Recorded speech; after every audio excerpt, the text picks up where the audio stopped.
бізде мынау қазіргі алдағы наука дейміз ғой енді, сол наукаға да өте әсері бар.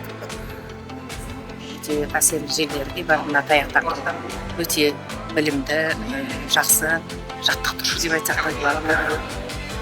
Сондай керемет. Мен одан өзіміз